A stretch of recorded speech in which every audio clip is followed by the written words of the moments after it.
Ya, salam saudaraku yang terkasih di dalam nama Tuhan Yesus Kristus. Hari ini kita akan belajar firman Tuhan bersama-sama. Kita akan merenungkan firman Tuhan di dalam Filipi pasal 4 ayat 6 sampai dengan ke-7. Filipi pasal 4 ayat 6 sampai 7 berkata, "Janganlah hendaknya kamu khawatir tentang apapun juga. Tetapi nyatakanlah dalam segala hal keinginanmu kepada Allah dalam doa dan permohonan dengan ucapan syukur." Ayat ke-7, "Damai sejahtera Allah yang melampaui segala akal akan memelihara hati, pikiranmu dalam Kristus Yesus." Hari ini saya akan bersama-sama memberikan satu judul untuk kita renungkan bersama-sama. Damai sejahtera di tengah-tengah dunia yang penuh dengan kekhawatiran. Atau lebih ekstrim, saya katakan, adakah damai sejahtera di tengah-tengah dunia yang edan ini? Adakah damai sejahtera di tengah-tengah dunia yang penuh dengan kemunafikan ini? Itu pertanyaan. Tapi untuk lebih lembut kita kasih judulnya, damai sejahtera di tengah dunia yang penuh kekhawatiran. Kita ambil dari Filipi pasal 4 ayat 6 sampai dengan 7. Bapak Ibu Saudaraku dalam Tuhan Yesus, kekhawatiran hidup adalah musuh yang diam-diam menyerang dan mencuri sukacita setiap manusia. Dan semua orang percaya, tidak terkecuali. Itu adalah satu kekhawatiran. Maka di dalam Alkitab selalu dia berkata kepada kita, jangan khawatir. Dan Rasul Paulus dalam surat Filipi, ketika dia di dalam penjara, sebenarnya dia penuh dengan kekhawatiran. Tapi Rasul Paulus justru berbicara tentang damai sejahtera. Ini kan ada sesuatu yang kontradiksi.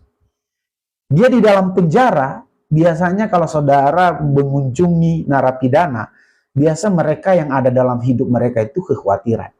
Tetapi Rasul Paulus berbeda. Dia di dalam penjara, dia justru membicarakan damai sejahtera karena dia memiliki damai sejahtera itu. Dia mengajarkan kepada setiap orang bahwa damai sejahtera itu bukan datang dari situasi dan damai sejahtera itu datangnya dari Allah. Nah, ini menjadi sebuah gambaran kepada kita sebagai orang yang percaya hari ini, bahwa kita ada di tengah-tengah dunia yang edan, di tengah-tengah dunia yang penuh dengan intrik dan drama. Tentu di dalam hati dan pikiran kita pasti penuh dengan kekhawatiran. Tapi hari ini, Rasul Paulus ingin mengajarkan, menegur, dan mengingatkan kepada kita bahwa di awal tahun ini, kita mulai dengan tidak khawatir. Tetapi, kenapa kita tidak khawatir? Karena ada damai sejahtera.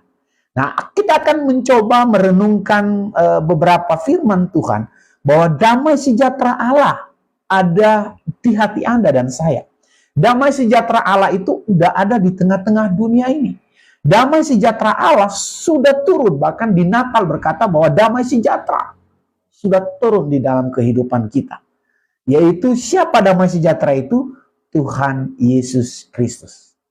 Nah, hari ini kita akan bersama-sama merenungkan bahwa damai sejahtera ada di tengah-tengah dunia yang penuh dengan kekhawatiran. Apakah Anda memilikinya atau saya? Pastikan itu, saudara memiliki damai sejahtera itu. Nah, kita akan melihat perenungan di dalam Filipi pasal 4 ayat 6 sampai 7 tentang damai sejahtera yang ada di tengah-tengah dunia yang edan ini. Pertama, untuk membuktikan bahwa damai sejahtera itu kita miliki, yang pertama dia katakan Paulus, kita tidak ada lagi khawatir. Jadi itu sudah fit sebagai orang percaya, tidak ada kekhawatiran. Jadi kalau seandainya Anda dan saya sebagai orang yang percaya kepada Yesus masih ada kekhawatiran, saya meragukan bahwa Anda percaya kepada Tuhan Yesus. Saya meragukan bahwa Anda pengikut Kristus yang sejati. Karena pengikut Kristus yang sejati, dia tidak ada lagi kekhawatiran dalam hidupnya. Apa buktinya? Dalilnya apa? Di dalam Filipi pasal 4 ayat 6a dia katakan, janganlah. Ini kata perintah.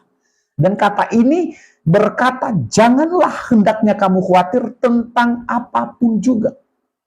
Karena berbicara khawatir di sana, di dalam bahasa aslinya itu adalah menrimnau, yang artinya pikiran yang terseret ke berbagai arah. Di dalam bahasa asli dia berkata menrimnau. Di dalam pengertiannya adalah pikiran yang terseret ke berbagai arah, terpecah belah perhatiannya, hati yang ditarik ke sana kemari, dan oleh kecemasan. Itu khawatir. Kita sebagai orang-orang percaya tidak bisa ditarik lagi karena sudah ditarik pikiran kita oleh Kristus, hati kita oleh Kristus, dan dia minta kita untuk turun hidup di dunia ini dengan pikiran, hati, dan keteladanan Kristus. Jadi saya mau katakan, kalau saudara ingin memiliki damai sejahtera daripada Tuhan, perintah yang pertama atau kebenaran yang pertama yang dikatakan dalam Filipi, janganlah hendaknya kamu khawatir. Tidak ada lagi kekhawatiran. Jadi firman Tuhan memerintahkan kepada kita untuk stop hidup dikuasai oleh kekhawatiran. Rasul Paulus menarik sekali dia mengatakan seperti itu. Dia menulis di kitab Filipi yang pada saat itu dia masih dalam penjara. Dia sendiri sebenarnya dengan keadaan yang sangat sulit dan di situasi kondisi, seharusnya dia berhak untuk khawatir. Dia tidak mungkin memiliki damai sejahtera. Tapi firman Tuhan di dalam ayat ini mengatakan, dan Paulus sendiri berkata bahwa janganlah hendaknya kamu khawatir tentang apapun juga. Ini mengajarkan kepada kita supaya jangan membiarkan kekhawatiran itu menguasai pikiran dan hidup Anda dan saya. Tentu sebagai orang percaya, harusnya kita tidak mengalami kekhawatiran. Kita harus belajar kepada firman Tuhan.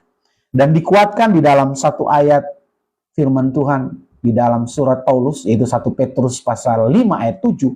Dia katakan, serahkanlah segala kekhawatiranmu kepadanya, sebab ia yang memelihara kamu.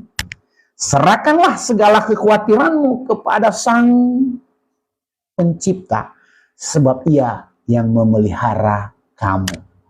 Nah, kita harus tahu bahwa kekhawatiran muncul ketika kita tidak fokus, ketika pikiran kita terpecah, dikendalikan oleh dunia.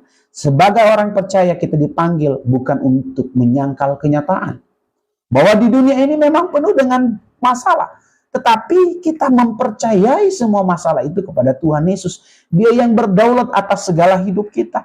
Dia yang memberikan kekuatan dan dia sanggup memelihara hidup kita. Apa dalilnya? 1 Petrus ayat 5 sampai dengan yang ke-7. Dia yang memelihara kamu. Dan jangan hendaknya kamu khawatir tentang apapun juga. Ini yang pertama. Jadi yang pertama, kalau saudara ingin memiliki damai sejahtera di tengah-tengah dunia yang edan ini, saudara tidak ada kekhawatiran lagi. Jadi kalau masih ada kekhawatiran, jangan-jangan saudara, pikiran saudara terpecah belah ke arah kemari, bukan terfikir, terfokus kepada Kristus. Yang kedua, supaya kita memiliki damai sejahtera di tengah-tengah dunia yang edan ini, yang kedua, kita harus berdoa sungguh-sungguh dalam sikap yang benar. Kekuatan orang-orang percaya itu doa. Doa itu sanggup mengubah segala sesuatu. Doa itu kuat dan luar biasa. Maka hari ini di dalam Rabu malam ini kita berdoa. Kami berdoa dalam sebuah komunitas kecil. Berdoa dengan sungguh-sungguh tapi dengan sikap yang benar. Kalau berdoa tidak sungguh-sungguh, ya tentu tidak benar. Di dalam Filipi 4:6b dia katakan, tetapi nyatakanlah dalam segala hal keinginanmu kepada Allah di dalam doa.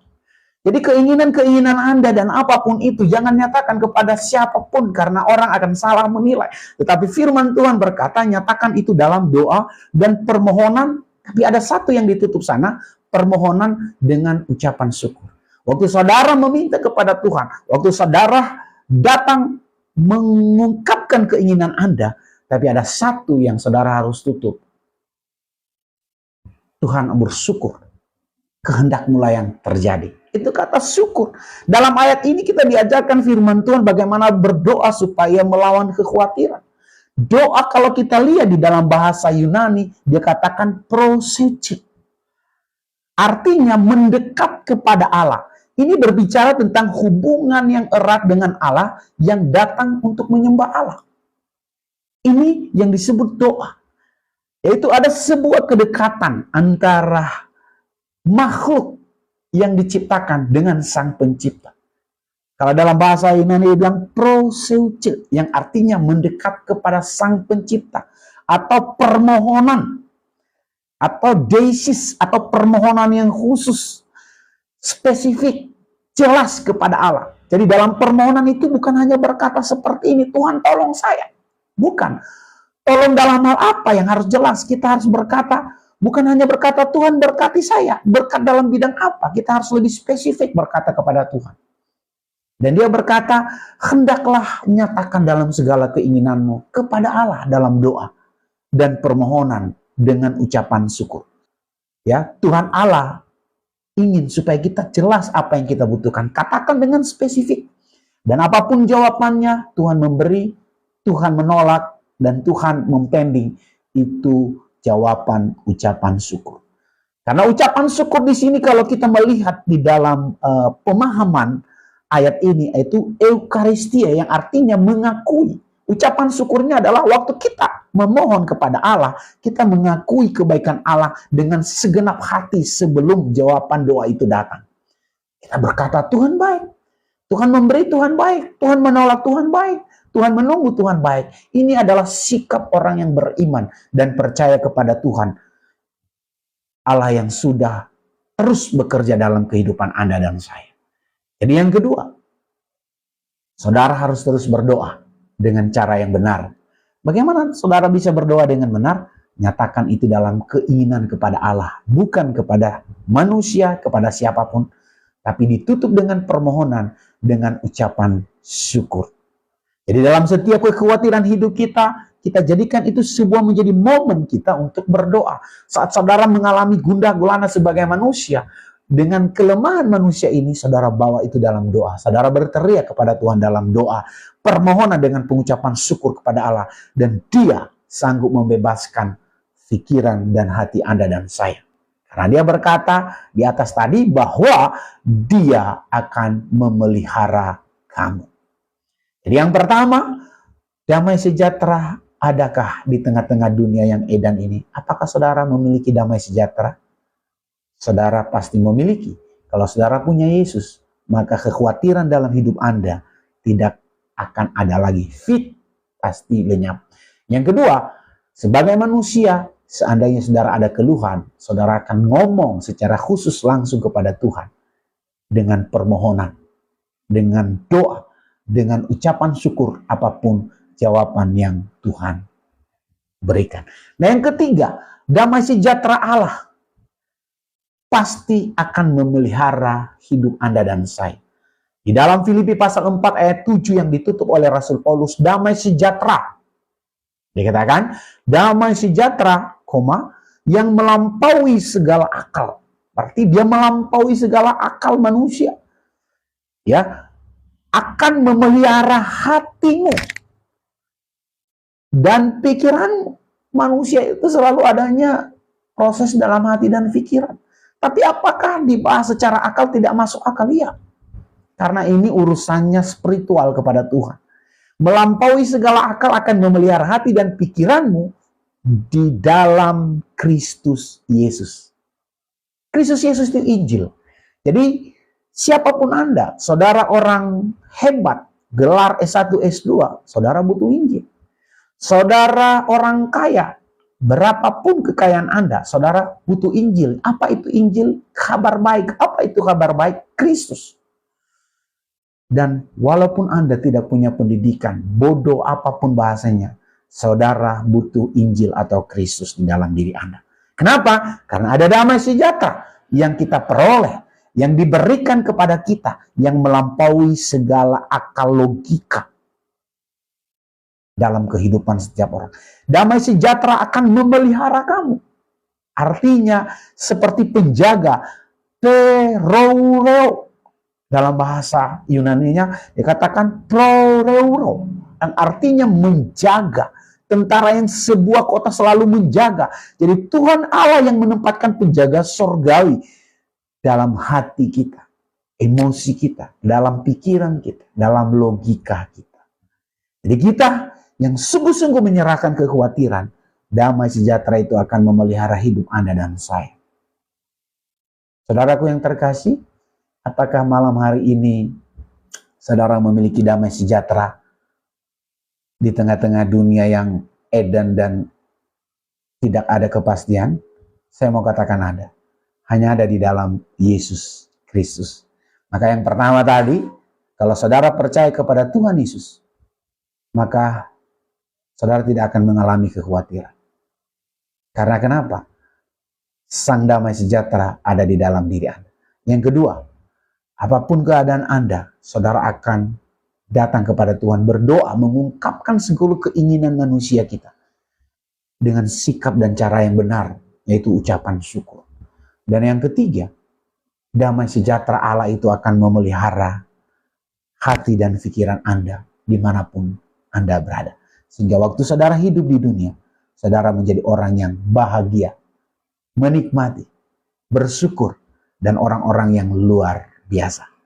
Jadi 3 hal, damai sejahtera ada di tengah-tengah dunia yang khawatir ini, karena saudara tidak khawatir karena ada Yesus. Karena saudara, saya katakan apa tadi yang kedua? Karena saudara terus berdoa sampai Tuhan Yesus datang. Ungkapkan saja. Dan yang ketiga, karena damai sejahtera itu akan memelihara hidup Anda dan saya.